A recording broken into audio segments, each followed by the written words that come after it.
எசேக்கியேல் தீர்க்கதரிசியின் புஸ்தகம் 18ஆம் அதிகாரம். கர்த்தருடைய வார்த்தை எனக்கு உண்டாகி, அவர், பிதாக்கள் திராட்சக்காய்களை தின்றார்கள், பிள்ளைகளின் பற்கள் கூசிப்போயின என்னும் பழமொழியை நீங்கள் இஸ்ரவேல் தேசத்தை குறித்து சொல்லுகிறது என்ன? இனி இஸ்ரவேலில் இந்த பழமொழியை சொல்வது இல்லை என்பதை என் ஜீவனை கொண்டு சொல்லுகிறேன் என்று கர்த்தராகிய ஆண்டவர் உரைக்கிறார். இதோ, எல்லா ஆத்துமாக்களும் என்னுடையவைகள். தகப்பனின் ஆத்துமா எப்படியோ அப்படியே மகனின் ஆத்துமாவும் என்னுடையது. பாவஞ்செய்கிற ஆத்துமாவே சாகும். ஒருவன் நீதிமானாயிருந்து நியாயத்தையும் நீதியையும் செய்து மலைகளின் மேல் சாப்பிடாமலும் இஸ்ரவேல் வம்சத்தாரின் நரகலான விக்கிரகங்களுக்கு நேராக தன் கண்களை ஏறெடுக்காமலும் தன் அயலானுடைய மனைவியை தீட்டுப்படுத்தாமலும் தூரஸ்திரியோடே சேராமலும் ஒருவனையும் ஒடுக்காமலும் கொள்ளையிடாமலும் இருந்து கடன் வாங்கினவனுக்கு அடைமானத்தை திரும்ப கொடுத்து தன் அப்பத்தை பசித்தவனுக்கு பங்கிட்டு வஸ்திரமில்லாதவனுக்கு வஸ்திரம் தரிப்பித்து வட்டிக்கு கொடாமலும் பொலிசை வாங்காமலும் அநியாயத்துக்கு தன் கையை விலக்கி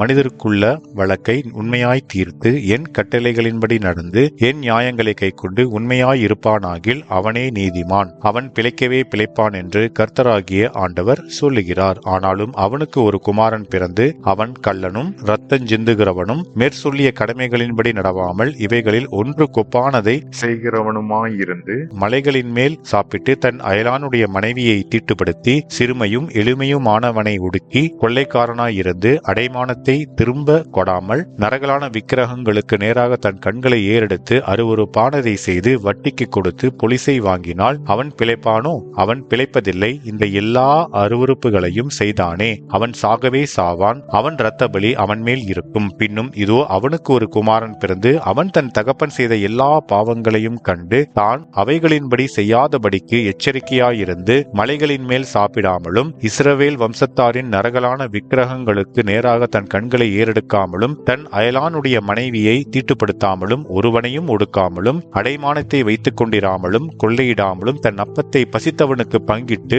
வஸ்திரமில்லாதவனுக்கு வஸ்திரம் தரிப்பித்து சிறுமையானவனுக்கு நோவுண்டாகாதபடி தன் கையை விலக்கி வட்டியும் பொலிசையும் வாங்காமலிருந்து என் நியாயங்களின்படி செய்து என் கட்டளைகளில் நடந்தால் அவன் தன் தகப்பனுடைய அக்கிரமத்தின் நிமித்தம் சாகாமல் பிழைக்கவே பிழைப்பான். அவன் தகப்பனோவென்றால் கொடுமை செய்து சகோதரனை கொள்ளையிட்டு தகாததை தன் ஜனங்களின் நடுவிலே செய்தபடியினால் இதோ, அவன் தன் அக்கிரமத்திலே சாவான். இதுபடி குமாரன் தகப்பனுடைய அக்கிரமத்தை சுமக்கிறதில்லையா என்று நீங்கள் கேட்டால், குமாரன் நியாயத்தையும் நீதியையும் செய்து என் கட்டளைகளை கைக்கொண்டு அவைகளின்படி செய்ததினால் அவன் பிழைக்கவே பிழைப்பான். பாவஞ்செய்கிற ஆத்துமாவே சாகும். குமாரன் தகப்பனுடைய அக்கிரமத்தை சுமப்பதும் இல்லை, தகப்பன் குமாரனுடைய அக்கிரமத்தை சுமப்பதும் இல்லை. நீதிமானுடைய நீதி அவன் மேல்தான் இருக்கும், துன்மார்க்கனுடைய துன்மார்க்கமும் அவன் மேல்தான் இருக்கும். துன்மார்க்கன் தான் செய்த எல்லா பாவங்களையும் விட்டு திரும்பி என் கட்டளைகளையெல்லாம் கைக்கொண்டு நியாயத்தையும் நீதியையும் செய்வானேயாகில் அவன் பிழைக்கவே பிழைப்பான், அவன் சாவதில்லை.